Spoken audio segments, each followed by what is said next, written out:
Baik, Assalamualaikum warahmatullahi wabarakatuh. Selamat pagi teman-teman semua. Salam sehat dan salam sejahtera untuk kita semua.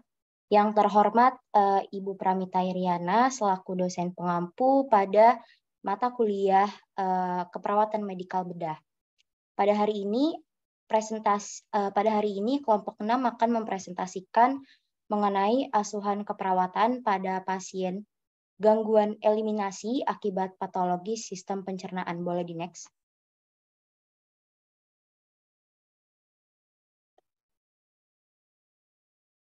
Adapun anggota dari kelompok 6 terdiri dari Putri Nurdiani, Raihana Fadilah Putri, Rantis Aulia Gifara, Raihana Kaela Hatika Pratomo, dan Rena Syahrani Devi. Boleh di next. Materi yang akan disampaikan pada presentasi kali ini, pertama ada anatomi dari sistem pencernaan, kemudian ada penyakit konstipasi, lalu ketiga inkontinensia fekal, keempat kanker kolon, kelima asuhan keperawatan, dan keenam kesimpulan. Mungkin kepada kelompok 6 bisa segera dimulai presentasinya. Terima kasih.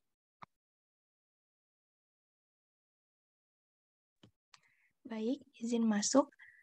Yang pertama adalah anatomi dari gangguan eliminasi fekal. Next.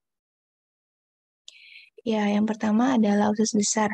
Fungsi usus besar sendiri adalah penyerapan air dan elektrolit. Usus besar juga membentuk feses yang berfungsi sebagai penampung massa feses sampai terjadinya defekasi. Usus besar ini juga mengeluarkan lendir yang bertindak sebagai pelumas dan melindungi mukosa. Usus besar ini terdiri dari kolon, sekum, appendix, dan rektum. Bisa dilihat di gambar sebelah kanan.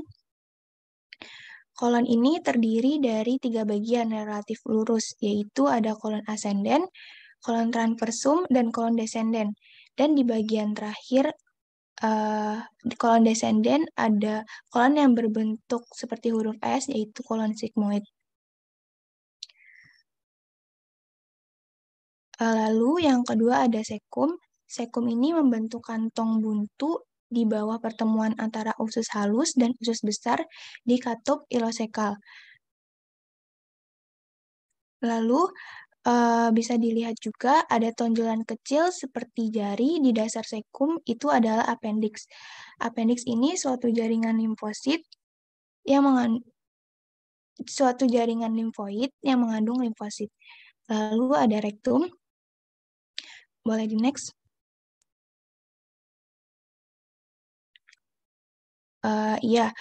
Sebelumnya kolon ini normalnya menerima sekitar 500 ml kimus dari usus halus per harinya. Kolon juga mengekstrasi H2O dari garam dan garam dari isi lumennya yang membentuk massa padat yang disebut feses untuk yang nantinya dikeluarkan dari tubuh. 3 atau 4 kali sehari, umumnya setelah makan, terjadi peningkatan mencolok motilitas dari segmen-segmen besar seperti kolon descenden dan transversum yang berkontraksi secara simultan, yang mendorong tinja sepertiga hingga 3/4 panjang kolon dalam beberapa detik. Nah, kontraksi ini dinamai dengan pergerakan massa yang mendorong isi kolon ke bagian distal usus besar, tempat disimpan dan hingga terjadinya defekasi. Nah, lanjut ke proses terjadinya defekasi. Proses ini diawali dengan makanan yang masuk ke lambung, dan pergerakan massa ini dilanjutkan oleh dan dipicu oleh refleks gastrokolik yang diperantarai oleh gastrin dan saraf autonom ekstrinsik dari lambung ke kolon.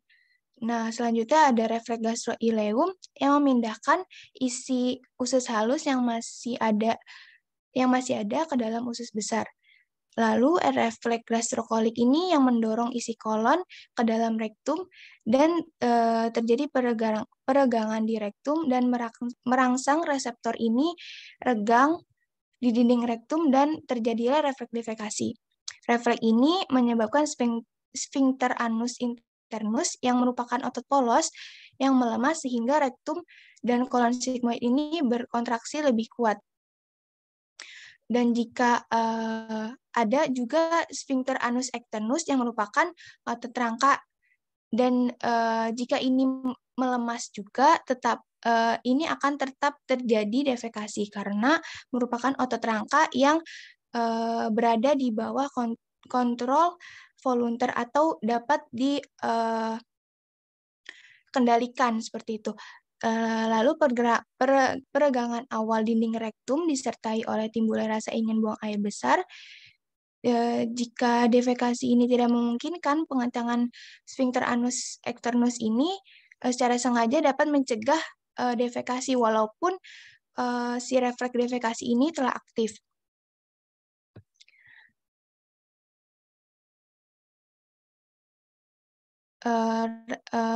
Sebelumnya, maaf. Ya, defekasi ini biasanya dibantu oleh gerakan mengenjan yang dapat dikendalikan sehingga melibatkan kontraksi otot abdomen dan ekspirasi paksa dengan glotis tertutup secara bersamaan. Sehingga ini akan meningkatkan tekanan intraabdomen yang membantu mendorong tinja. Jika defekasi ini ditunda terlalu lama, dapat terjadi konstipasi. Karena ketika isi kolon ini tertahan lebih lama daripada normalnya, H2O ini yang diserap dari tinja meningkat, sehingga tinja menjadi lebih kering dan keras. Normal frekuensi defekasi ini di antara individu itu berkisar setiap makan hingga sekali seminggu. Next.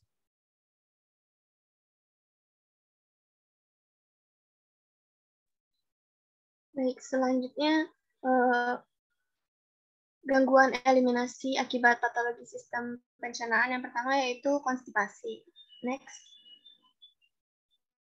Nah, konstipasi itu apa sih? Konstipasi biasa kita kenal dengan kata sembelit. Nah, kondisi ini ditandai dengan sulitnya buang air besar, terus frekuensi buang air besarnya sangat jarang, terus juga sulit dalam proses pengeluarannya. Karena tinja yang terasa keras dan kering sulit dikeluarkan. Nah, lalu feses yang sehat itu berwarna kecoklatan dan berbentuk seperti sosis dengan tekstur lembut atau padat. Selain itu, feses yang baik juga harusnya mudah dikeluarkan dan tidak begitu berair.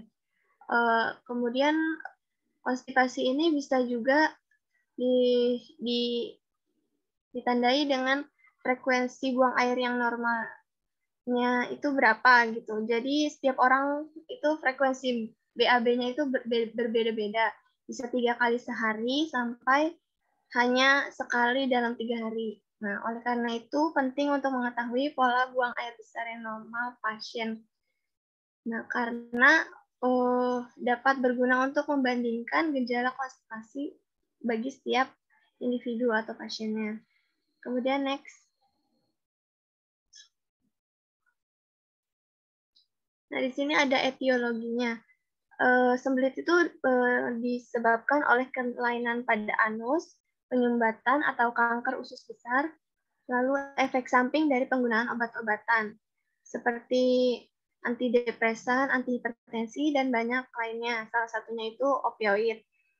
Nah, konstipasi ini juga bisa terjadi karena adanya masalah akut pada lambung. Next. Kemudian penyebab lainnya yang dapat menyebabkan sembelit atau konstipasi itu adalah kelemahan, kelelahan, pasien dengan imobilitas atau ketidakmampuan pasien untuk memberi tekanan intraabdomen untuk memfasilitasi lewatnya feses. Terus sembelit juga dapat disebabkan oleh diet rendah serat, dehidrasi, suka menahan buang air besar, dan juga bisa disebabkan karena faktor usia. Tapi kebanyakan orang yang menderita konstipasi ini karena mereka itu mengabaikan kebutuhan defekasi rutinnya mereka, misalkan ditahan-tahan gitu. Lalu di Amerika itu konstipasi biasanya banyak disebabkan karena pola diet yang salah, lalu gaya hidupnya yang menyebabkan banyak stres dan juga kurang olahraga. Selanjutnya, nah di sini ada patofisiologinya. Patofisiologi konstipasi ini disebabkan karena dorongan defekasinya diabaikan. Jadi kepekaan otot-otot sphincternya itu akan berkurang. Jadi dengan kata lain, otot-ototnya ini tidak sensitif sama adanya masa feses. Terus karena diet rendah serat, dehidrasi, sedentari, dan kurang melakukan latihan secara teratur atau olahraga itu bisa menyebabkan absorpsi cairan dan elektrolit dalam usus, lalu menyebabkan obstruksi saluran cerna, lalu absorpsinya terus berlangsung dan fesesnya mengeras akan menyebabkan defekasi menjadi sulit dan penurunan frekuensi BAB-nya per minggu lalu menyebabkan konstipasi. Lalu jika dilihat dari faktor obat-obatan tertentu seperti antacid dan golongan opiat, itu akan memberikan efek pada segmen usus yang menyebabkan mortalitas ususnya terhambat. Lalu akan mempengaruhi neurotransmitter yang mengatur gerakan kolon, lalu dapat memperpanjang waktu transit di kolon. Terus kontraksinya tidak mendorong, lalu fesesnya tertahan di dalam usus dan menyebabkan konstipasi. Lalu konstipasi pada pasien lanjut itu disebabkan karena motilitas ususnya menurun, lalu akan menyebabkan pelambatan dan penumpulan impuls saraf traktus gastrointestinal, lalu akan menyebabkan konstipasi. Kemudian karena stres itu akan merangsang saraf simpatik dan motilitas gastrointestinalnya menurun dan pada akhirnya akan menyebabkan konstipasi. Dan jika dilihat dari keadaan lain seperti neoplasma intestinal, sklerosis dan hipotiroidisme juga akan menyebabkan konstipasi. Next.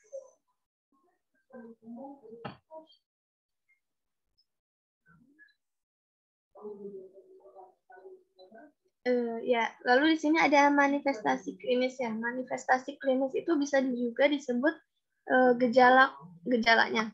Nah, di antara gejala konstipasi ini bervariasi mulai dari tahap kronis hingga tahap akut itu tanda dan gejalanya berbeda-beda. Namun secara umum tandanya itu ya yang pertama tidak adanya feses atau feses keras, kering dan sulit dikeluarkan. Lalu adanya distensi pada perut. Perutnya terasa kembung dan terjadi peningkatan tekanan pada rektal. Kemudian selain itu juga dapat menyebabkan berkurangnya nafsu makan, sakit kepala, dan nyeri. Lalu dalam kasus yang lebih parah itu akan terjadi obstipasi. Obstipasi itu adalah bentuk konstipasi yang lebih parah atau mulasnya itu lebih parah, tapi dia tidak ada feses atau gas yang dikeluarkan. Nah, obstipasi ini juga menyebabkan perforasi pada kolon. Seperti yang kita tahu, perforasi itu adalah lubang atau luka pada bagian tubuh. Nah, perforasi ini bisa mengancam kehidupan manusia, terus menyebabkan sakit perut, mual, muntah, demam, dan peningkatan jumlah sel darah putih. Nah, komplikasi yang terjadi pada pasien konstipasi ini biasanya adalah wasir, fisura ani, dan ulkus. Tapi itu komplikasinya umumnya terjadi pada pasien lansia. Next.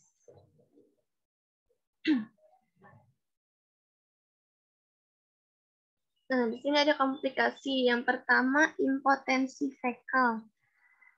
Impotensi fekal itu terjadi jika massa tinjanya itu menjadi keras hingga sulit untuk dikeluarkan. Kemudian ada fisura ani. Fisura ani itu robekan pada anus. Robekan pada anus ini dapat terjadi karena tinjanya keras yang bisa merobek lapisan saluran anus. Kemudian ada wasir. Wasir ini terjadi karena vena membengkak dan meradang di rektum dan anus yang menyebabkan ketidaknyamanan dan pendarahan pada daerah rektum dan anus.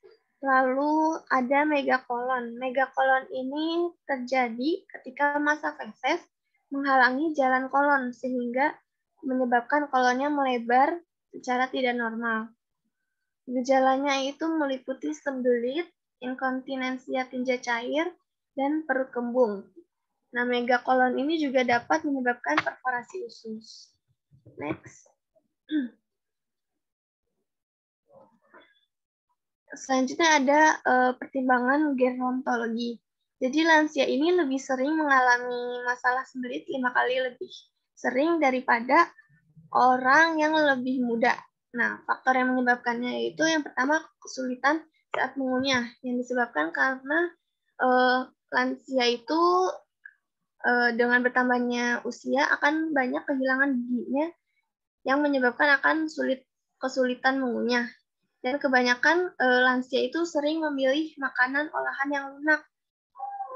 Makanan yang lunak itu biasanya rendah kandungan seratnya. Jadi faktor yang menyebabkan lansia lebih sering terkena sembelit yang kedua yaitu makanan rendah serat dan kurang asupan cairan.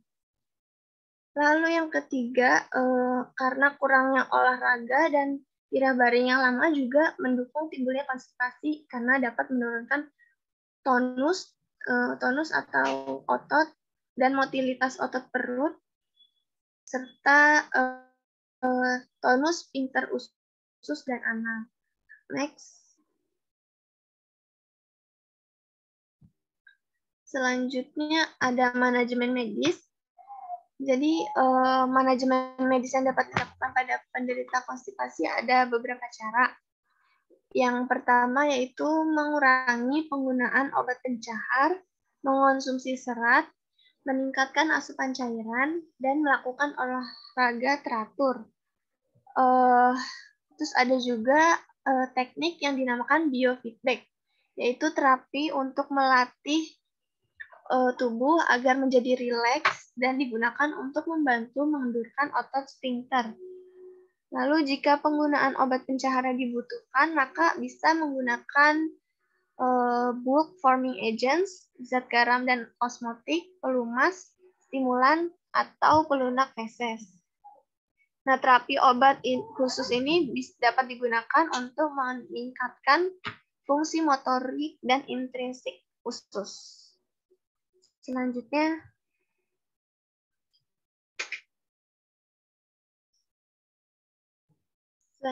ada manajemen keperawatan. Dari data pengkajian yang harus diperoleh pada pasien dengan masalah konstipasi, yaitu yang pertama, kita lihat pola eliminasi saat ini dan dahulu. Bagaimana pola eliminasi yang pada setiap pasien. Lalu yang kedua, kita kaji pola gaya hidupnya. Lalu riwayat medis dan operasinya, apakah dia pernah menderita konstipasi ini sebelumnya atau belum. Lalu yang keempat, obat-obatan yang sedang digunakan. Next. Lalu penggunaan obat pencahar, terus perasaan sakit dan begah pada perutnya juga kita harus mengkajinya. Lalu sensasi tekanan atau rasa penuh pada dubur. Lalu mengkaji apakah pasien sering mengejan berlebihan saat buang air besar atau tidak.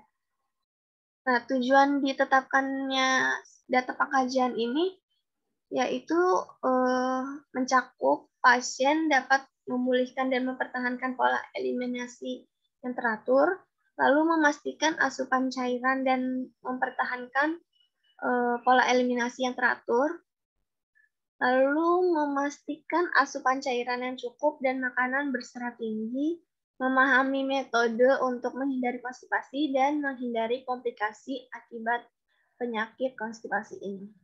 Next.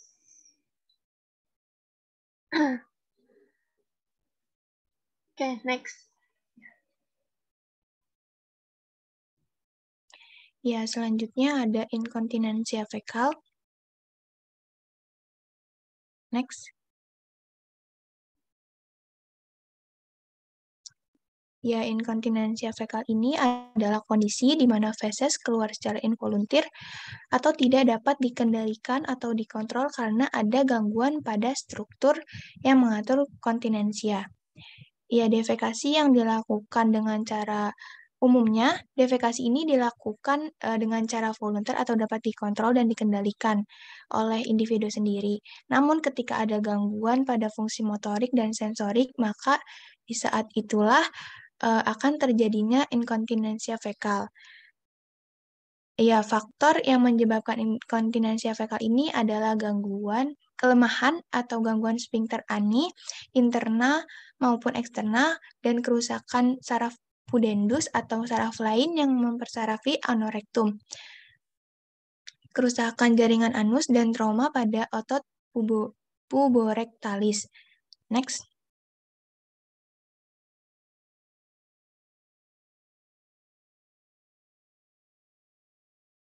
Ya, selanjutnya ada patofisiologi. Penurunan tekanan sphincter anal ini adalah salah satu penyebab terjadinya inkontinensia fekal.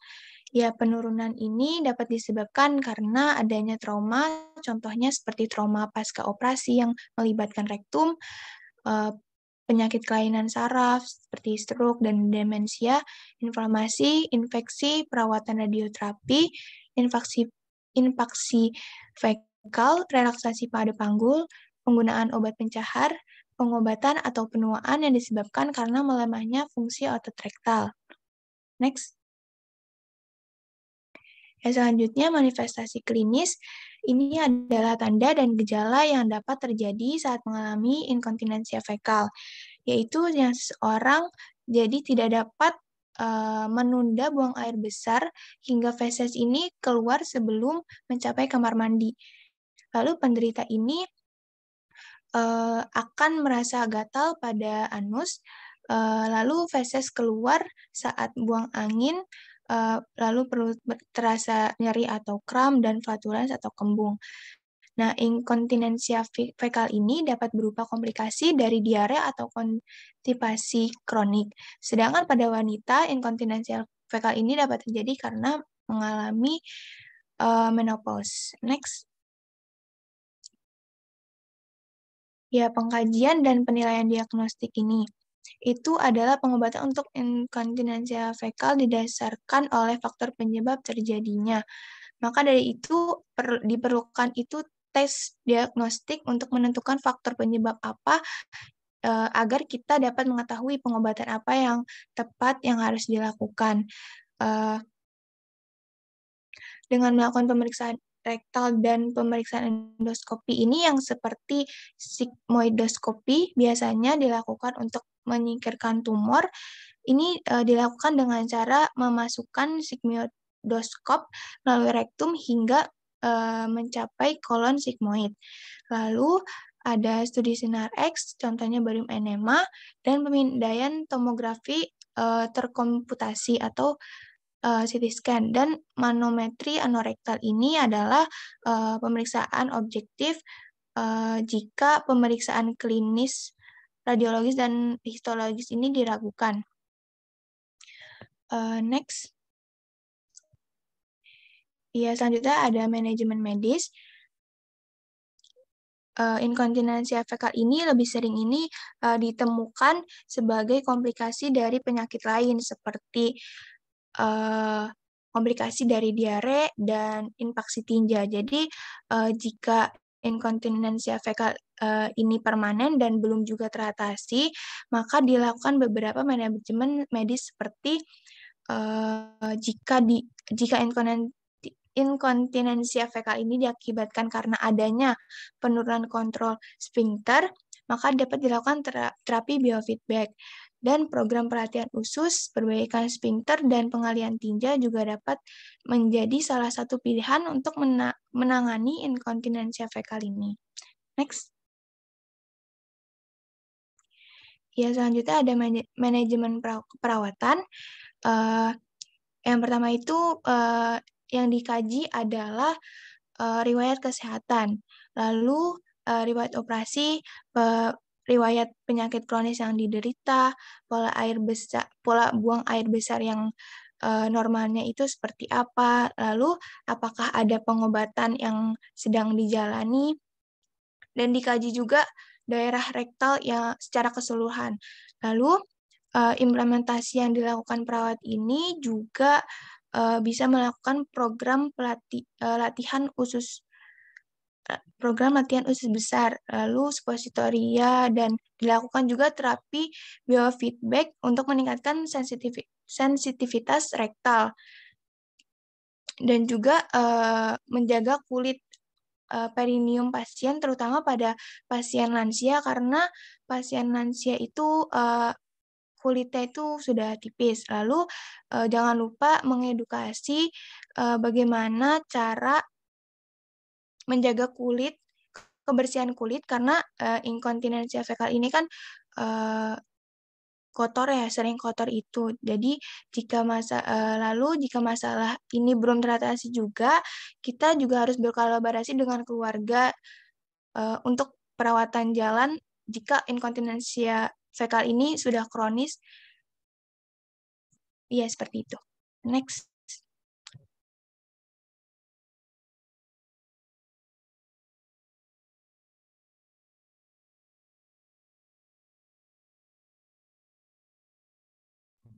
Ya, selanjutnya ada kanker kolon. Next. Jadi kanker kolon ini termasuk 3 besar kanker yang paling umum terjadi, dan 9% kematian yang disebabkan oleh kanker ini disebabkan oleh kanker kolon, ya. Nah, kanker kolon ini lebih sering diderita oleh laki-laki dan juga terdeteksi pada pasien dengan umur 50 ke atas. Mayoritas terdeteksi pada pasien dengan umur 50 ke atas. Next.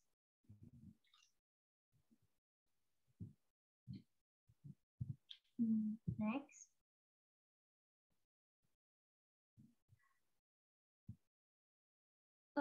Sorry, etiologi. Nah, untuk penyebab dari kolorektal sendiri ini, izin bertanya, apa suara saya terdengar? Oke, izin menjawab, Rantis, terdengar jelas, Tis. Oke, baik, terima kasih. Jadi untuk etiologinya, jadi penyebab dari kolorektal kanker sendiri ini belum diketahui secara pasti ya, tapi untuk faktor-faktornya itu udah diidentifikasi, kayak contohnya faktor resiko itu ada riwayat keluarga, lalu ada juga inflamasi usus. Nah, untuk faktor penyebabnya sendiri ini bisa disebabkan karena diet tinggi merah atau olahan daging maksudnya ya, lalu ada obesitas, lalu kurangnya aktivitas fisik, kebiasaan sering minum alkohol, kebiasaan merokok jangka panjang, dan rendahnya asupan buah dan sayur. Nah, sedang faktor genetik ini, faktor genetik juga berpengaruh ya di kanker kolon. Kayak tadi bilang riwayat keluarga. Jadi 1 dari 3 orang yang terdiagnosis kanker kolon ini, itu keluarganya juga punya riwayat kanker kolon ternyata. Gitu. Next. Nah, patofisiologi. Nah, kanker kolorektal ini 90% sifatnya adenokarsinoma ya. Nah, untuk kasus ini karsinomanya itu tumbuh di lapisan epitel di dalam usus. Nah, awalnya kanker ini tuh cuma berupa polip jinak. Jadi awalnya cuma polip doang yang jinak, tapi lama-lama dia membesar, gede, akhirnya jadi kanker. Nah, polip itu sendiri apa? Polip itu disebabkan oleh perubahan atau mutasi genetik yang menyebabkan sel dalam usus jadi abnormal. Semakin aktif pertumbuhan polip, maka semakin besar pula resikonya jadi ganas, jadi kanker gitu. Nah, resiko yang menyebabkan terjadinya polip ini itu salah satunya ada penuaan. Makanya tadi kan dibilang kan mayoritas kanker kolon ini terdeteksi pada orang dengan umur 50 ke atas. Nah, kalau misalnya dia udah nyebar kemana-mana, dia bisa nyebar sampai ke hati, peritoneum, dan paru-paru. Jadi bahaya ya, kayak kanker lain aja. Next.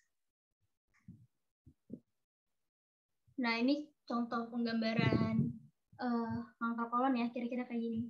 Tuh dia jadi nyebabin tuh, ntar dia menyebabkan obstruksi, bisa tuh dia obstruksi di usus. Next. Lalu selanjutnya ada manifestasi klinis. Nah, untuk kanker kolon sendiri ini dia agak serem. Kenapa? Karena gejalanya ini nggak diketahui sampai pada tingkat lanjut. Jadi dia baru ketahuannya kadang tuh pas sudah tingkat lanjut gitu loh, sudah parah gitu. Kalau awal-awal dia bisa nggak ketahuan nih. Nah, untuk gejala itu ditentukan oleh lokasi tumornya, lalu stadium penyakit, dan fungsi segmen usus yang terkena. Nah, untuk gejala umumnya sendiri itu ada perdarahan rektal, nyeri, perubahan pola BAB, lalu ada perforasi atau penyumbatan usus, Nah, kalau gejala awalnya itu biasanya dengan kelelahan, turun berat badan, dan sedangkan stadium lanjut itu ada nyeri tekan abdomen. Jadi pas abdomen yang ditekan itu nyeri dan saat palpasi terambah massa abdomen. Lalu ada juga hepatomegali dan ascites. Nah, kan tadi kan di sini di mention ya, gejala ditentukan oleh lokasi tumor. Nah, jadi kalau misalnya tumornya ada di sebelah kanan, lesi yang di sebelah kanan. Nih, lesi itu ini ya guys. Lesi ini itu ya teman-teman, area abnormal jaringan di dalam atau di luar tubuh yang mungkin menjadi lebih besar atau mengubah penampilan. Intinya lesi ini itu kayak area abnormal gitu. Kalau lesinya ada di sebelah kanan, itu gejalanya itu biasanya diare, pendarahan, melena. Melena itu EE-nya warna hitam atau tinjanya lembek. Nah, kalau lesinya ada di sebelah kiri, itu biasanya akan terjadi obstruksi usus atau penyumbatan tadi kan. Kalau misalnya lesinya di rektum, gejalanya itu tenesmus, nyeri, sembelit, dan tinjanya berdarah. Seperti itu. Nah, tapi tenang aja sih, karena sekarang kan udah banyak peningkatan pada praktik screening ya. Jadi biasanya kanker kolorektal ini udah gampang kedeteksi di prosedur screening gitu.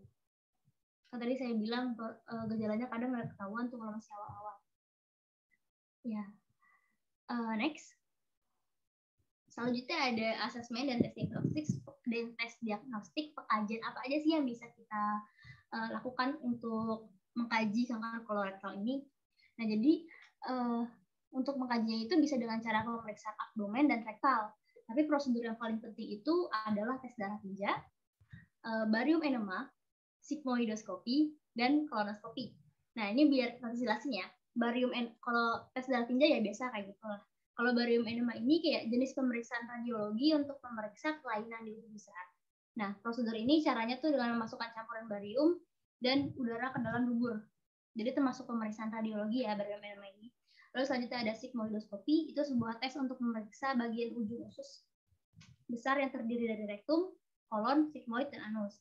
Lalu selanjutnya ada kolonoskopi, itu tadi udah dijelasin ya kolonoskopi, nanti juga di bawah dijelasin lebih lanjut tentang kolonoskopi, itu prosedur untuk mendeteksi luka, iritasi, polip, atau kanker pada usus besar dan rektum. Next.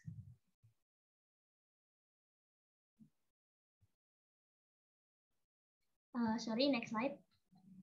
Nah, selain 4 prosedur tadi, bisa juga dilakukan studi antigen karsino embrionik. Nah, ini nih disingkat, itu biasa disebut CEA atau karsino embrionik antigen. Nah, CEA ini itu zat penanda tumor yang digunakan dalam pemeriksaan beberapa jenis kanker. Nah, ini juga bisa nih biasa digunain dalam pemeriksaan diagnostik kanker kolon. Nah, tapi cara ini kurang akurat karena nggak semua lesi itu mensekresi CEA. Tapi penelitian menunjukkan kalau kadar CEA ini dapat dijadikan acuan dalam memprediksi prognosis. Jadi kayak kalau misalnya tumornya dieksisi, ini biasanya kadar CEA-nya itu jadi normal dalam waktu 48 jam. Nah, kalau ada tanda-tanda si CEA-nya meningkat, itu berarti bisa jadi tanda-tanda kalau si tumornya ini kambuh lagi nih ternyata gitu. Next slide. Selanjutnya ada komplikasi. Komplikasi yang dapat terjadi pada kanker kolon itu yang pertama ada pendarahan, perforasi. Perforasi itu yang ini ya, luka pada usus gitu. Lalu ada obstruksi atau penyumbatan tadi saya bilang. Lalu juga ada peritonitis, yaitu peradangan pada peritoneum. Next slide. Dan pembentukan fisula. Pembentukan fisula ini ya pokoknya gitu. Lalu ada terjadi sepsis dan pembentukan abses atau bisul, lalu bisa terjadi shock juga. Oh ya, sebelumnya deh. Lalu bisa juga di komplikasi ini bisa juga menyebabkan ulcerasi. Ya, ulcerasi itu kayak ada semacam kalau di mulut tuh sariawan gitu ulcerasi kita, tapi ini di pembuluh darah, jadi dia bisa menyebabkan pendarahan yang tadi saya bilang itu bisa menyebabkan pendarahan. Next slide. Lalu selanjutnya ada pertimbangan gerontologi ya. Jadi resiko adanya karsinoma pada kolon meningkat seiring bertambahnya usia. Kanker kolorektal merupakan salah satu kanker yang dianggap berbahaya dan rentan menyerang lansia. gejalanya pada lansia itu cukup mengkhawatirkan ya, itu ada kelelahan, anemia, nyeri perut, obstruksi, dan pendarahan rektal. Nah, terus ada juga karsinogen pada makanan dan kurang serat. Jadi gini, harus jelasin ya. Jadi kenapa dibilang karsinogen itu berpengaruh? Jadi gini, lansia itu kan biasanya makanannya kurang serat ya, kurang serat. Jadinya dia tuh lama gitu, di ususnya dia lama karena ya gara-gara kurang serat jadi lewatnya lama gitu, menghambat juga. Jadi makanannya lama tercerna. Nah bayangin kalau misalnya di makanannya itu ada karsinogen. Nah jadinya kan ususnya jadi karena dia lama lewatnya, jadinya ususnya kan juga jadi lama terpapar karsinogen kan. Nah itu juga menjadi penyebab resiko terjadinya kanker kolon gitu. Habis itu lansia juga beresiko tinggi mengalami komplikasi pasca operasi. Nah, nggak usah lansia, kita aja habis operasi pasti sulit kan, kayak mau ngapa-ngapain susah gitu. Nah, apalagi lansia, apalagi mereka kan udah mengalami penurunan fungsi penglihatan, terus gangguan pendengaran, motoriknya juga udah nggak bagus. Jadi mereka tuh pasti bakal susah banget nih habis pasca operasinya, dia kayak susah ngapa-ngapain, terus belum lagi ngejaga psikolostominya gitu. Jadi mereka lebih rentan terkena komplikasi. Lalu ada juga perubahan kulit seiring penuaan, jadi kulitnya jadi lebih sensitif dan mudah iritasi. Next slide. Lalu selanjutnya ada manajemen medis. Sebetulnya pembedahan itu salah satu obat utama bagi sebagian besar kasus penderita kolon. Jadi fungsi pengobatannya ya biasanya pembedahan gitu. Nah, jenis operasi tergantung pada lokasi tumornya. Kalau misalnya tumornya masih di satu tempat dan dia belum nyebar, itu bisa pakai kolonoskopi. Kalau misalnya dia lebih berat, coba next slide dulu deh. Nah ya ini, kalau misalnya lebih berat, dia bisa pakai kolektomi laparoskopi. Jadi kolektomi laparoskopi ini kayak salah satu cara pengangkatan tumor pada usus besar. Jadi dokternya awal-awal kayak ngebuat sayatan di usus besar, terus tumornya diesisi. Nah selanjutnya ada juga MDIA laser. Nah ini udah terbukti efektif menghilangkan lesi. Lalu back slide sebelumnya. Nah ini kan untuk contohnya kan tadi saya bilang tergantung pada tingkat kanker ya kan. Kalau misalnya kelas C, tingkat kanker masih kelas C, terapinya itu bisa dengan diberikan 5 fluorosel lefamisol. Lalu kalau misalnya pada kelas B dapat diberikan 5 fluorosel dan terapi radiasi pada panggul. Lalu terapi radiasi ini juga digunakan sebelum, selama, dan setelah operasi pengangkatan. Tapi kalau misalnya dia di kasus yang dia udah nggak bisa diangkat banget, terapi radiasi ini biasanya digunakan buat mencegah kambuh, mencegah si penyakitnya ini kambuh gitu. Lalu ada juga terapi adjuvan, terapi komplikasi kemoterapi, terapi radiasi ataupun imunoterapi. Next. Next slide lagi. Nah, ini untuk manajemen pembedahannya ada reseksi segmental anastomosis atau pengangkatan tumor dan fungsi usus pada sisi pertumbuhan, pembuluh darah, dan noda simpatik. Lalu ada juga reseksi abdominopareneal dengan kolostomi sigmoid permanen atau pengangkatan tumor pada porsi sigmoid dan semua rektum serta sphincter anal. Lalu ada juga kolostomi sementara diikuti dengan reseksi segmental. Lalu ada juga kolostomi permanen atau ileostomi untuk menyembuhkan lesi obstruksi yang nggak dapat direseksi. Nanti untuk kolostomi ini bakal dibahas lebih lanjut di bawah. Next slide. Oke, yang selanjutnya ini adalah asuhan keperawatan atau secara teoritisnya. Next. Pengkajian. Pertama itu dikaji dulu nyerinya pada bagian abdomen atau dubur, seperti lokasinya, frekuensinya, durasinya, lalu pola eliminasi dahulu dan juga sekarang. Mengkaji atau menilai karakteristik tinjanya seperti warna, bau, konsistensi adanya darah atau lendir. Lalu informasi tambahannya itu mengetahui riwayat penyakit radang usus atau polip kolorektal sebelumnya. Yang kedua itu informasi tambahannya riwayat keluarga dengan penyakit kanker kolorektal.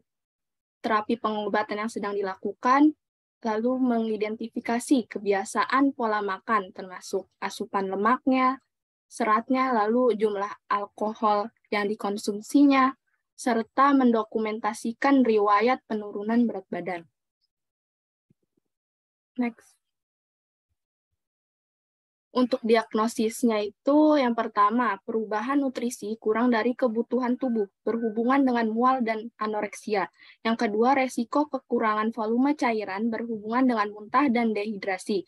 Yang ketiga, ansietas berhubungan dengan preoperasi dan diagnosis kanker. Yang keempat, resiko ketidakefektifan manajemen regimen terapeutik berhubungan dengan defisit pengetahuan tentang diagnosis, prosedur pembedahannya, dan perawatan diri setelah keluar dari rumah sakit. Yang kelima, kerusakan integritas kulit berhubungan dengan insisi bedah, abdominal dan juga perianal, pembentukan stoma, dan kontaminasi fekal terhadap kulit peristomal. Yang terakhir, gangguan citra tubuh berhubungan dengan kolostomi. Next. Lalu untuk tujuan dan perencanaannya. Tujuan utama untuk pasien dengan kanker kolorektal, yang pertama pencapaian tingkat nutrisi yang adekuat, pemeliharaan keseimbangan dan cairan elektrolit, kecemasan dapat berkurang, memahami tentang diagnosis, prosedur bedah, dan perawatan diri setelah keluar dari rumah sakit, pemeliharaan penyembuhan jaringan yang optimal, perlindungan peristomal kulit, mempelajari cara mengairi kolostomi, dan mengganti alat. Lalu, pasien dapat mengungkapkan perasaan dan kekhawatiran tentang kolostomi dan dampaknya terhadap citra tubuhnya. Untuk yang terakhir, menghindari komplikasi. Next. Evaluasi. Evaluasinya ini hasil yang diharapkan mencakup pertama, kecemasan dapat berkurang, meliputi dapat mengungkapkan kekhawatiran dan ketakutan, menggunakan strategi coping untuk mengelola stres. Lalu yang kedua, memperoleh informasi tentang diagnosis, prosedur pembedahan, persiapan praoperasi, dan perawatan diri setelah pulang, meliputi membahas tentang diagnosisnya, prosedur pembedahannya, dan perawatan diri pasca operasi. Mendemonstrasikan teknik perawatan ostomi. Lalu yang ketiga, mempertahankan kebersihan insisi, stoma, dan luka perineum. Yang keempat, mengungkapkan perasaan dan kekhawatiran tentang diri sendiri. Yang pertama, meliputi secara bertahap meningkatkan partisipasi dalam perawatan kulit stoma dan peristomal. Yang kedua, mengungkapkan perasaan terkait perubahan penampilan. Yang kelima, dapat sembuh tanpa komplikasi, meliputi tidak demam, aktivitas ususnya kembali normal, dan terakhir menghindari perforasi atau perdarahan. Yang selanjutnya ini perawatan bedahnya. Yang pertama itu perawat memberikan dukungan emosional. Karena pada saat pasien menunggu operasi pada usus untuk kanker kolorektal itu memiliki tingkat kecemasan yang tinggi. Pada saat itu pasien nantinya itu akan merasakan sedih dan juga gelisah dari diagnosisnya, operasi yang akan dilakukannya, dan kemungkinan itu nanti akan dilakukannya kolostomi permanen. Lalu pasien yang menjalani operasi kolostomi sementara merasakan ketakutan dan khawatir yang sama dengan pasien yang menjalani kolostominya secara permanen. Nah, dalam hal ini peran perawat itu mengkaji atau menilai tingkat kecemasan pasien dan mekanisme copingnya. Lalu untuk mengurangi kecemasan disarankan itu dilakukan metode seperti latihan pernapasan dalam. Untuk tindakan pendukung lainnya itu dengan memberikan privasi dan mengajarkan teknik relaksasi kepada pasien. Lalu perawat itu harus memberikan privasi pada pasien menjalani kolostomi karena pada saat itu kan nantinya ada perubahan di dalam citra tubuh pasiennya. Next. Lalu yang kedua itu perawatan pasca operasi.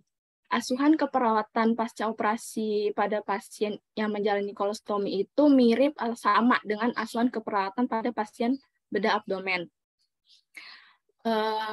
Perawatan pasca operasi ini perawat memantau abdomen untuk melihat aktivitas gerak peristaltik kembali, lalu menilai karakteristik feses awalnya, membantu pasien yang menjalani kolostomi untuk turun dari tempat tidur pada hari pertama pasca operasi, dan memberikan dukungan untuk memulai berpartisipasi dalam perawatan kolostomi.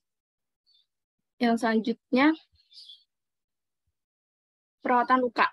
Selama perawatan luka, lapisan yang melapisi pada bagian abdomen atau pembalitnya itu sering diperiksa selama 24 jam pertama setelah operasi untuk mendeteksi ada atau tidaknya tanda-tanda perdarahan.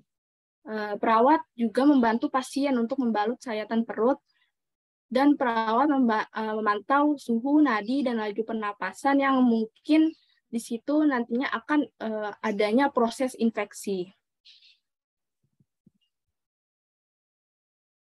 Untuk yang terakhir ini, pemantauan dan penanganan komplikasi. Pengkajian pada abdomen ini termasuk penurunan atau perubahan bising usus dan peningkatan lingkar perut. Hal ini dilakukan untuk mendeteksi obstruksi usus. Lalu perawat memantau tanda-tanda vital untuk peningkatan suhu, nadi, pernapasan, dan penurunan tekanan darah yang dapat mengindikasikan proses infeksi pada intraabdominalnya. Lalu ada beberapa komplikasi, diantaranya itu kebocoran dari lokasi anastomosis yang dapat terjadi jika segmen ususnya itu tersisa rasa sakit dan juga melemah. Lalu kebocoran dari anastomosis usus itu menyebabkan distensi dan kekakuan perut, peningkatan suhu, dan tanda-tanda shock. Next.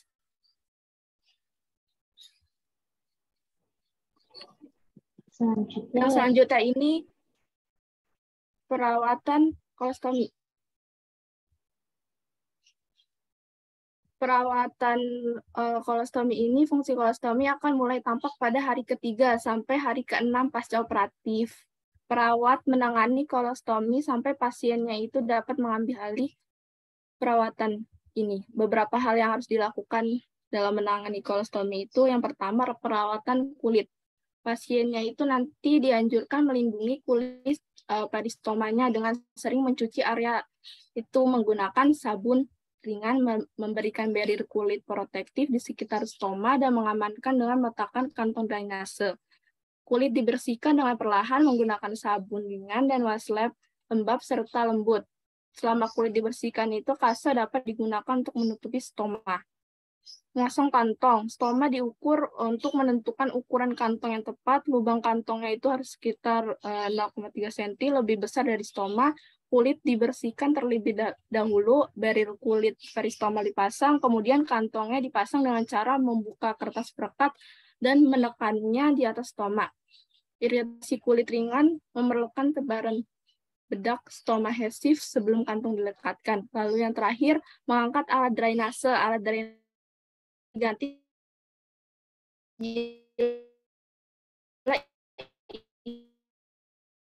isinya telah mencapai 1/3 sampai 1/4 jauh dari permukaan piringan sambil menarik kantong ke atas dan jauh dari stoma. Tekanan perlahan dan mencegah kulit dari trauma dan mencegah adanya isi fekal yang tercecer keluar.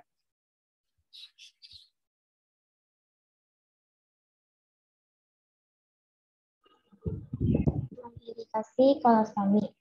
Tujuannya ini untuk mengosongkan kolon dari gas, mukus, dan feses sehingga pasien dapat menjalankan aktivitas dengan bebas tanpa rasa takut akan terjadi drainase fekal. Prosedur tindakannya yang pertama yaitu memasang pengalas irigasi, kontakkan ujung spot. Yang kedua, masukkan cairan dalam selang dan biarkan mengalir.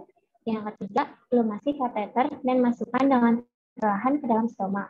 Memasukkan kateter tidak lebih dari 8 cm. Pegang selang dengan perlahan tetapi kuat untuk mencegah air mengalir balik.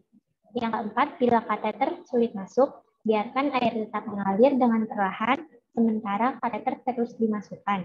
Jangan pernah memasukkan kateter secara paksa. Kelima, alirkan air hangat masuk ke dalam kolon dengan perlahan. Apabila terjadi kram, klem selang dan biarkan klien istirahat. Air harus mengalir dalam waktu 5-10 menit. Keenam, pegang selang di tempatnya selama 10 detik setelah air dimasukkan. Kemudian dengan secara perlahan, angkat selangnya. Ketujuh, biarkan selama 10-15 menit agar seluruh isinya keluar. Kemudian keringkan dasar pengalas dan lipat ke atas atau pasang klem yang tepat pada dasar pengalas.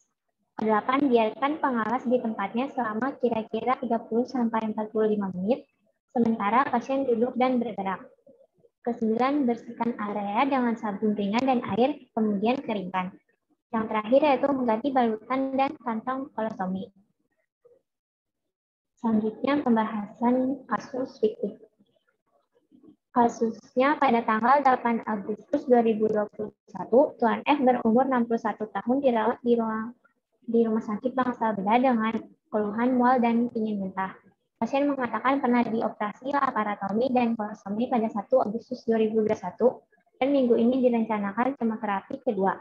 Pasien mengatakan mual setelah kemoterapi dan malas makan karena terasa hambar. Pasien terlihat sering menelan ludah.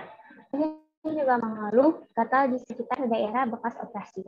Hasil pemeriksaan ditemukan keadaan umum lemas komposnetis, tekanan darah 180, frekuensi nadi 72 kali per menit, frekuensi nafas 18 kali per menit, suhu 36,8 derajat Celcius, tinggi badan 168 cm, dan berat badan 75 kg. Terpasang infus dan kantong kolostomi pada pasien. Hasil pemeriksaan penunjang lab, leukosit 8.920 mikroliter, trombosit 299.000 mikroliter, SGOT 30 mikroliter, SGPT 45 mikroliter. Diagnosa medis post-op laparotomi dan kolostomi. Saat ini pasien mendapatkan terapi obat ondansetron 4 mg, cetirizine 10 mg, 5 FU atau 5 fluoresil, terapi infus NaCl 0,9%. Tanggal pengajiannya 9 Agustus 2021 di ruang rawat Bangsal Bedah dengan diagnosa medis post-op laparotomi dan kolostomi. Inisial nama klien yaitu Tuan F, tanggal atau jam RS 8 Agustus 2021 pukul 18.00, usia 61 tahun, jenis kelamin pria, agama Islam, pendidikan SMA, alamat Jalan Ampera Raya, Kecamatan Pasar Minggu. Inisial istri Mayade, usia 60 tahun, agama Islam, pekerjaan ibu rumah tangga, pendidikan SMA. Identitas klien atau keluarga, pertama itu keluhan utama, pasien mengeluh mual dan ingin muntah. Lalu riwayat kesehatan atau perawatan yang pertama yaitu riwayat kesehatan saat ini. Diagnosa medis Tuan F adalah post-op laparotomi dan kolostomi. Pasien datang dengan keluhan mual dan muntah. Pasien mengatakan pernah dilakukan operasi laparotomi dan kolostomi pada 1 Agustus 2021 dan minggu ini direncanakan kemoterapi kedua. Pasien mengatakan mual setelah kemoterapi dan malas makan karena terasa hambar. Pasien juga mengeluh gatal di sekitar daerah bekas operasi. Riwayat penyakit dahulu, pasien memiliki riwayat kanker kolon.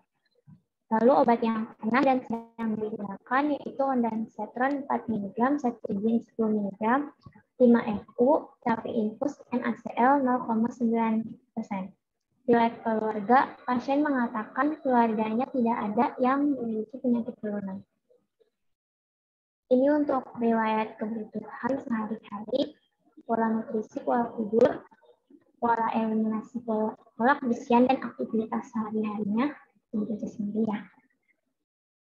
Lalu ini juga untuk riwayat psikososial spiritualnya. Pemeriksaan fisik, pertama pengukuran pertumbuhan. Tinggi badan pasien 168 cm, berat badannya 75 kg.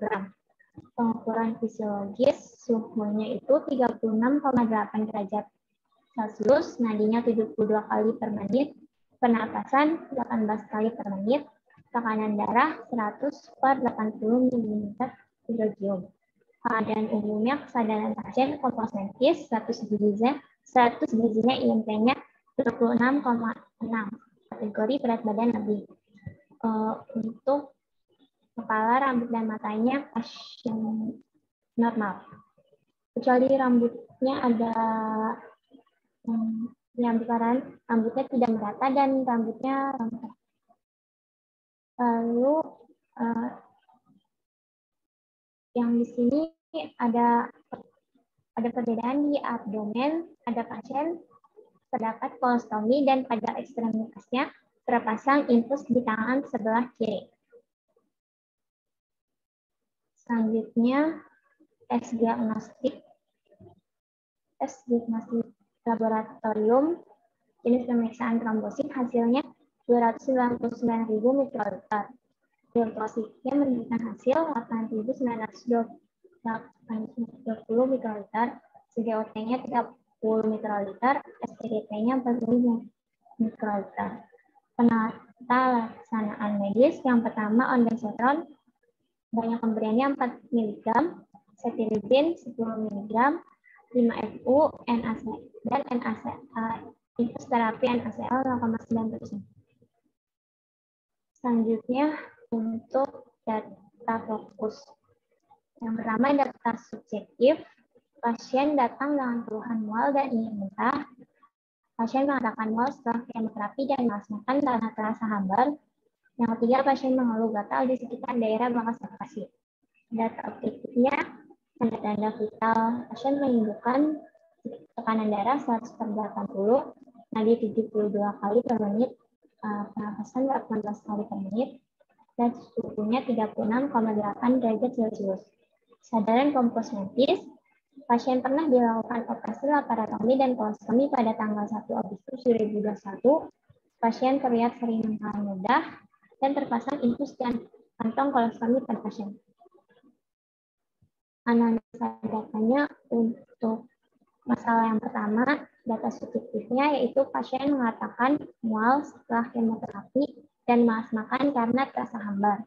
Data objektifnya, pasien terlihat sering menelan ludah, tanda-tanda vital menunjukkan tekanan darah 100/80, nadi 72 kali per menit, pernapasan 18 kali per menit, dan suhunya 36,8 derajat Celcius.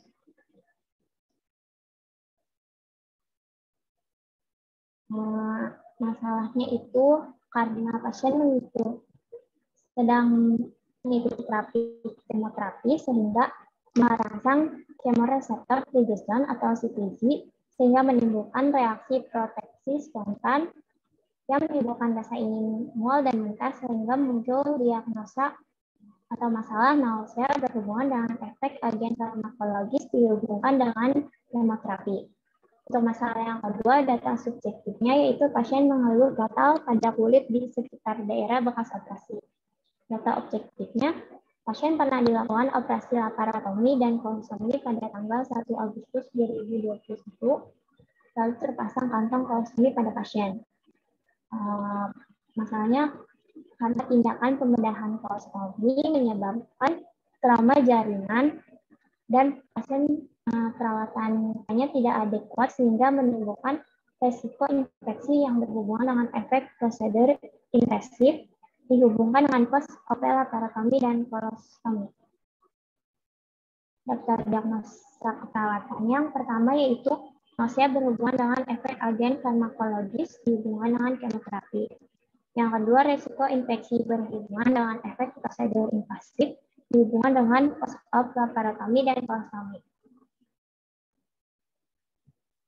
Untuk rencana perawatannya yang pertama, dengan diagnosa nausea berhubungan dengan efek agen farmakologis dihubungan dengan kemoterapi, tujuan dan kriteria hasilnya. Setelah dilakukan tindakan keperawatan selama 1 x 24 jam, diharapkan tidak terjadi mual dengan kriteria hasil. 1. Pasien dapat menghindari faktor penyebab nausea. 2. Pasien mampu mempertahankan pola makan yang adekuat. Rencana tindakannya, observasi yang pertama yaitu identifikasi dampak mual terhadap kualitas hidup. Kedua, identifikasi faktor penyebab mual. Ketiga, monitor mual. Edukasinya, pertama, mengajarkan istirahat dan tidur yang cukup. Kedua, mengajarkan penggunaan teknik non-farmakologis untuk mengatasi mual. Yang kolaborasinya itu berkolaborasi dalam pemberian antiemetik. Diagnosa yang kedua yaitu risiko infeksi berhubungan dengan prosedur invasif dihubungkan dengan post-op laparotomi dan kolostomi.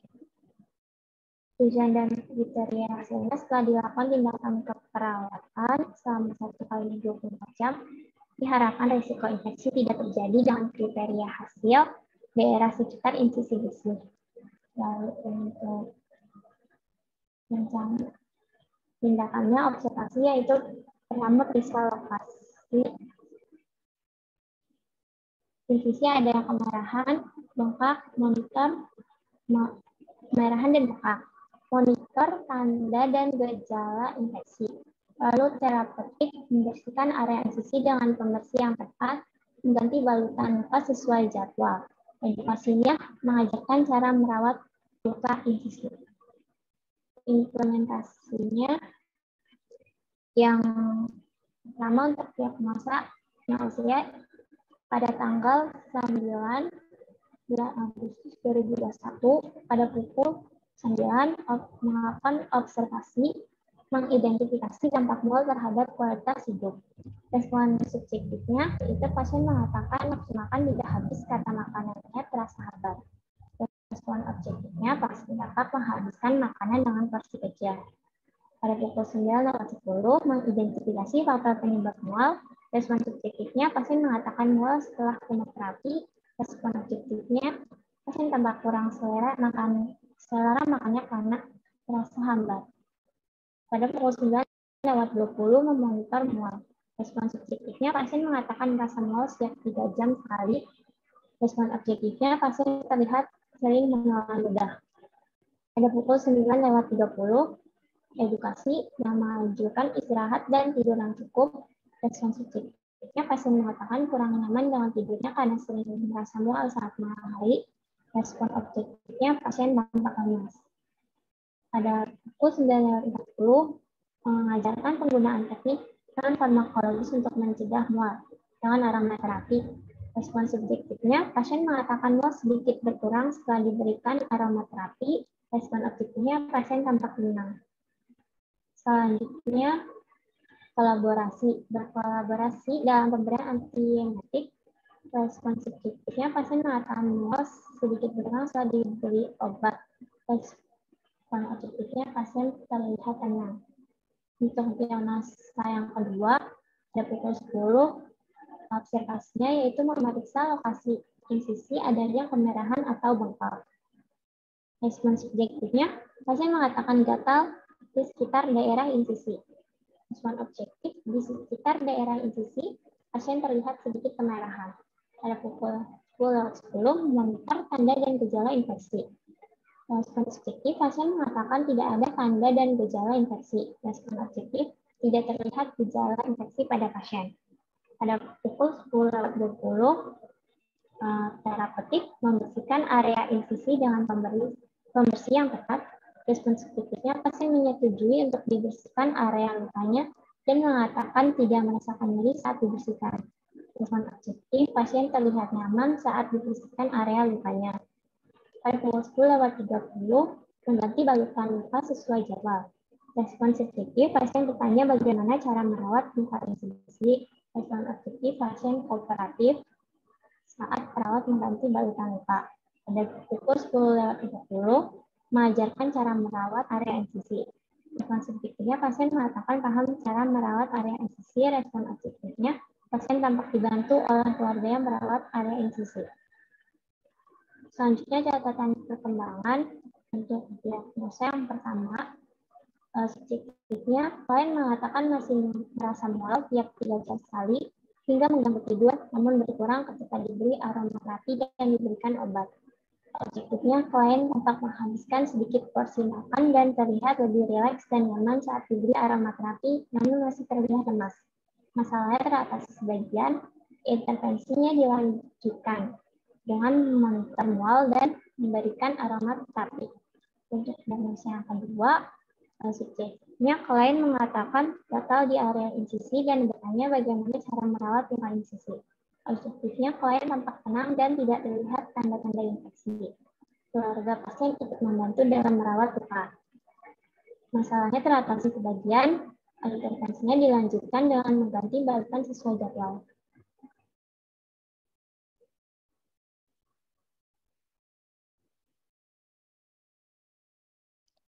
Baik, boleh di next. Ya, untuk kesimpulan dari presentasi kelompok 6 pada hari ini, sistem pencernaan merupakan suatu saluran jalan makanan atau nutrisi dari jalan masuk sampai dengan keluaran atau ekskresi. Secara anatomis, sistem pencernaan atau sering disebut sistem digestivus atau sistem gastrointestinal terdiri atas berbagai macam organ dari rongga mulut sampai dengan anus. Lalu jenis penyakit dan kelainan yang menyerang saluran gastrointestinal banyak dan beragam. Salah satu diantaranya adalah konstipasi, inkontinensia tinja, dan kanker kolorektal. Dan salah satu yang menyebabkan terjadinya penyakit dan kelainan gastrointestinal adalah gaya hidup sehari-hari, yaitu kebiasaan makan yang tidak teratur dan kurang tepat, lalu asupan serat dan air yang tidak mencukupi, serta kurangnya olahraga. Boleh di next. Baik, sekian presentasi dari kelompok 6. Terima kasih kepada para pemateri dari kelompok 6 atas pemaparan materi mengenai asuhan keperawatan pada pasien dengan gangguan eliminasi akibat patologi sistem pencernaan. Untuk sesi selanjutnya akan saya buka sesi tanya jawab bagi teman-teman kelas 2 RKI yang ingin bertanya, bisa menggunakan fitur raise hand atau menuliskan pertanyaannya lewat chat Zoom.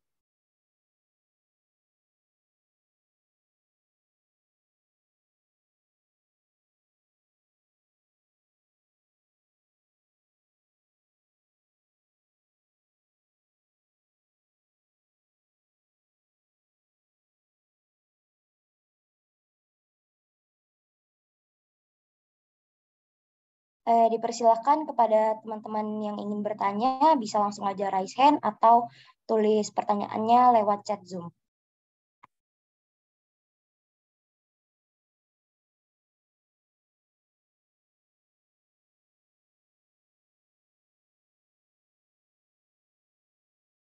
Baik, sudah ada tiga penanya. Kepada Talita Fadia Ulima, dipersilakan untuk on mic terlebih dahulu. Baik, kepada kelompok ini saya izin bertanya. Tadi pada manifesti klinis disebutkan terdapat distensi perut pada penyakit konstipasi dan perut itu membengkak. Kira-kira pada saat pemeriksaan fisik akan terdengar suara apa ya? Terima kasih. Baik, terima kasih Talita atas pertanyaannya. Mungkin bisa ditampung terlebih dulu oleh kelompok. Selanjutnya dipersilakan kepada Yumna Aziza untuk on mic terlebih dahulu. Ya, izin masuk moderator. Apakah suara saya terdengar jelas? Izin menjawab, terdengar Yumna. Ya, saya Yumna Aziza. Izin bertanya. Tadi kan dijelasin ya, ada etiologi dari inkontinensia fekal itu penyakit kelainan saraf. Nah, pertanyaan saya bagaimana pengaruhnya si penyakit kelainan saraf ini ke melemahnya sphincter ani? Kenapa bisa jadi penyebab inkontinensia urin? Salah fekal, maaf. Terima kasih. Baik, terima kasih Yumna atas pertanyaannya ya. Mungkin bisa ditampung terlebih dahulu oleh kelompok. Selanjutnya dipersilahkan kepada Aisyah Arifah Sabrina untuk on mic terlebih dahulu.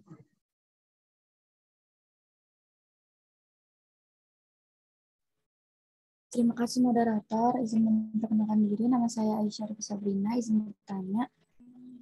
Nah, tadi dijelaskan pada etiologi konstipasi itu salah satunya pasien dengan imobilitas. Lalu bagaimana peran perawat dalam memberikan ROM pada pasien stroke dengan imobilitas atau keterbatasan gerak untuk mengatasi masalah konstipasi pada pasien stroke? Terima kasih. Baik, terima kasih Aisyah atas pertanyaannya. Akan ditampung terlebih dahulu oleh kelompok. Dilanjutkan oleh penanya Zaki Akbar. Silakan on mic terlebih dahulu. Ya, terima kasih moderator. Sebelumnya saya Zaki izin bertanya. Jadi itu kenapa tadi kanker kolon itu lebih sering terjadi ke laki-laki ya daripada perempuan? Terima kasih. Baik, terima kasih Zaki atas pertanyaannya. Sudah ada pertanyaan dari teman-teman kelas 2 RKI. Mungkin jika anggota kelompok 6 ingin langsung menjawab, dipersilahkan. Dan juga kepada teman-teman yang ingin bertanya lagi kepada kelompok 6, silahkan untuk raise hand atau bisa menulis pertanyaan lewat chat Zoom. Terima kasih.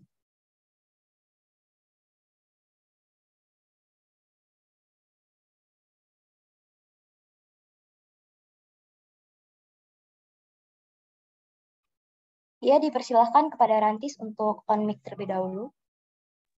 Ya, terima kasih. Izin masuk, Mut. Jadi saya Rantis ingin menjawab pertanyaan dari Talita. Kira-kira suara yang saya tangkap dari pertanyaan itu suara apa yang akan terdengar saat auskultasi pada pasien konstipasi ya? Apakah benar pertanyaan seperti itu? Benar, Rantis. Oke, jadi pada pasien konstipasi ini sendiri itu umumnya bunyi ususnya itu cenderung normal ya, ataupun kalau mengalami penurunan itu paling sedikit gitu. Dan pemeriksaan auskultasi ini sendiri tuh jarang dilakuin sama pasien konstipasi karena konstipasi ini biasanya didiagnosa dengan melihat izin masuk Rantis. Maaf interupsinya. Volume suaranya bisa tolong diperbesar Rantis. Oke, baik. Apakah terdengar? Ya, sudah jelas.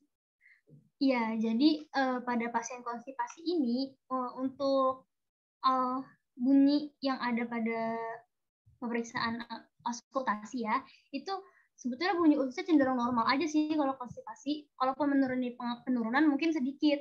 Nah, dan lagi pada pasien konstipasi ini pemeriksaan auskultasi ini jarang dilakuin atau nggak rutin gitu.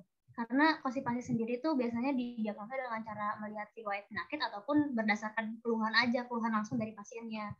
Kecuali nih misalnya ada kecurigaan kecuali konstipasinya itu ada kecurigaan ke arah gangguan mekanik atau perforasi yang itu biasanya terjadi konstipasi kronik. Nah, itu biasanya baru akan lebih sering dilakukan prosedur pemeriksaan fisik auskultasi gitu.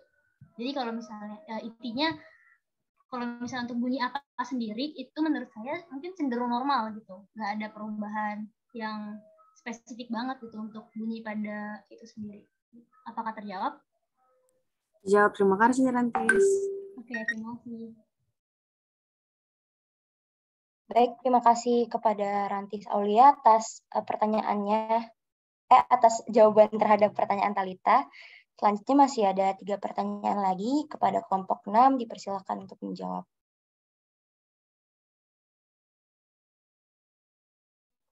Ya, dipersilakan kepada Raihana untuk on mic terlebih dahulu. Ya, izin masuk moderator. Saya Rahana dari kelompok 6 ingin menjawab pertanyaan dari Yumna. Yang tadi pertanyaannya adalah kenapa penyakit kelainan saraf ini bisa menjadi penyebab atau etiologi dari inkontinensia fekal dan seperti apa hubungannya dengan melemahnya sphincter ani. Ya, jadi izin menjawab ya. Jadi jika kan tadi ditanya kelainan saraf. Ya, kelainan saraf ini kan menjadi faktor yang menyebabkan inkontinensia fekal. Jadi kerusakan saraf ini bisa yang mensarafi anorektum itu misalnya kerusakan saraf ini kan penyebabnya dari misalnya trauma pasca operasi atau cedera fisik yang menyebabkan pasien ini sulit untuk ke toilet tepat waktu dan juga karena saraf yang mensarafi anorektum ini itu akan yang mengendalikan sphincter ani itu. Jadi yang mengendalikan keluar atau tidaknya feses. Jika ada kelainan saraf pasti akan menyebabkan yang mengendalikan sphincter aninya itu tidak terkontrol. Jadi alhasil menyebabkan inkontinensia fekal seperti itu. Apa sudah terjawab atau mungkin dari anggota kelompok bisa menambahkan?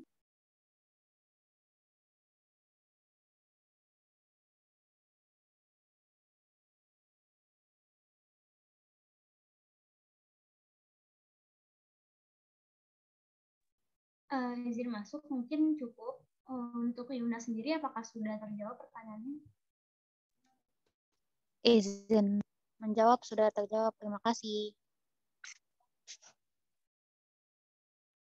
Baik, terima kasih Raihana atas jawaban dari pertanyaan Yumna. Selanjutnya dipersilakan kepada Rena Syarani untuk on mic terlebih dahulu. Baik, izin masuk. Saya Rena Syarani dari kelompok 6. Saya akan menjawab pertanyaan Aisyah Sabrina yang pertanyaannya yaitu bagaimana peran perawat dalam memberikan ROM pada pasien stroke dengan imobilitas atau keterbatasan gerak untuk mengatasi masalah konstipasi. Nah, jawabannya yaitu perawatnya ini bisa mengajarkan untuk melakukan pergerakan sendi atau ROM untuk meningkatkan kontraksi otot-otot abdomen.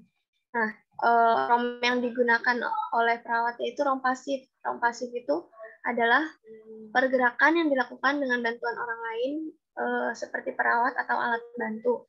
Nah, perawat ini melakukan gerakan persendian ini sesuai dengan rentang gerak yang normal. Klien pasif yaitu kekuatan otot 50%. Nah, jadi si perawat ini melakukan membantu pasien dengan ROM pasif. Misalnya perawat menggerakkan atau memijat-mijat perut pasien gitu. Apakah terjawab, Sabrina? Baik, sudah terjawab Rena. Terima kasih. Baik, terima kasih Rena atas jawaban pertanyaan dari Aisyah. Selanjutnya masih ada satu pertanyaan lagi ya, karena kan tadi ada 4 pertanyaan.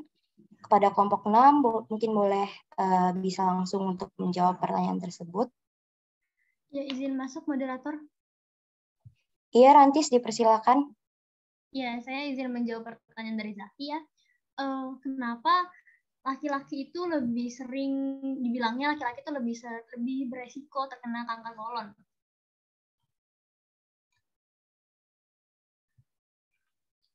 Iya, izin apakah suara saya terdengar?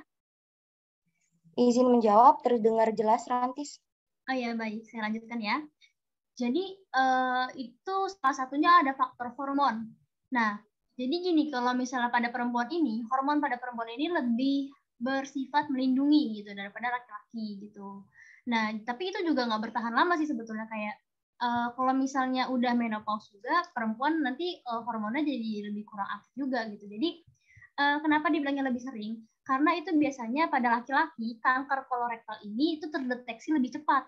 Karena yang saya bilang kan, kalau perempuan itu dia masih, kalau misalnya masih usia muda itu hormonnya tuh masih aktif gitu, hormon lindungnya tuh masih banyak lah, masih aktif. Jadi biasanya kalau pada perempuan sendiri ini terdeteksinya pada usia 50 tahun ke atas.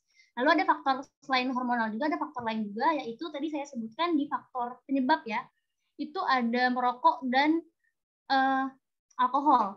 Nah, sejauh yang kita tahu, alkohol dan rokok ini kan lebih bebas dilakukan, itu biasanya laki-laki kan yang biasanya mengkonsumsi rokok dan alkohol. Jadinya ya gitu, jadinya mereka lebih rentan juga terkena kanker kolorektal ini. Apakah menjawab pertanyaannya? Iya, sudah terjawab. Terima kasih. Ya, baik. Terima kasih kembali atas pertanyaannya. Baik, terima kasih kepada Rantis atas jawaban dari pertanyaan Zaki. Bagi teman-teman yang ingin bertanya, dipersilahkan untuk raise hand ataupun bisa menuliskan pertanyaannya lewat chat Zoom.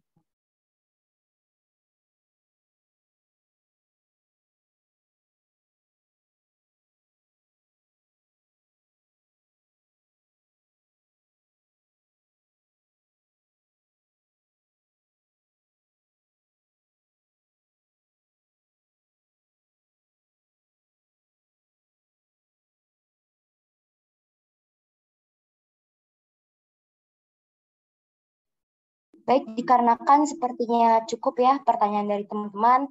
Tadi juga ada 4 penanya. Talita menanyakan suara auskultasi pada konstipasi, lalu kelompok sudah menjelaskan bahwa suara auskultasi pada saat konstipasi itu cenderung normal dan tidak ada perubahan yang signifikan. Lalu untuk pertanyaan dari Yumna mengenai kenapa kelainan saraf bisa menyebabkan inkontinensi fekal, itu juga sudah dijawab ya oleh teman-teman dari kelompok 6. Penyebabnya itu dikarenakan kerusakan pada saraf yang mempersarafi anorektum sehingga sulit untuk mengendalikan sphincter ani dan menyebabkan inkontinensi fekal. Lalu juga ada pertanyaan dari Aisyah mengenai peran perawat dalam memberikan ROM atau ROM, range of motion, pada pasien stroke untuk mengatasi konstipasi. Tadi kelompok telah menjawab juga bahwa perawat dapat mengajarkan ROM dengan ROM pasif, seperti perawat menggerakkan atau memijat perut pasien. Lalu pertanyaan terakhir itu ada dari Zaki, kenapa laki-laki lebih sering terkena kanker kolon? Dan kelompok 6 juga sudah menjawab pertanyaan Zaki, katanya salah satu penyebabnya adalah faktor hormon. Kemudian ada faktor rokok dan juga alkohol. Yang rokok dan alkohol ini biasanya lebih sering dikonsumsi laki-laki, sedangkan faktor hormon ini biasanya hormon pada perempuan ini lebih bersifat melindungi daripada laki-laki, walaupun sifatnya itu tidak selamanya karena wanita juga dapat mengalami menopause. Dan juga biasanya pada laki-laki kanker kolon terdeteksi lebih cepat daripada perempuan. Terima kasih kepada teman-teman kelompok 6 atas jawaban-jawaban dari pertanyaan teman-teman. Mungkin bisa kita akhiri presentasi pada hari ini. Kurang lebihnya mohon maaf. Saya selaku moderator memohon maaf apabila ada salah kata maupun perilaku. Wassalamualaikum warahmatullahi wabarakatuh. Untuk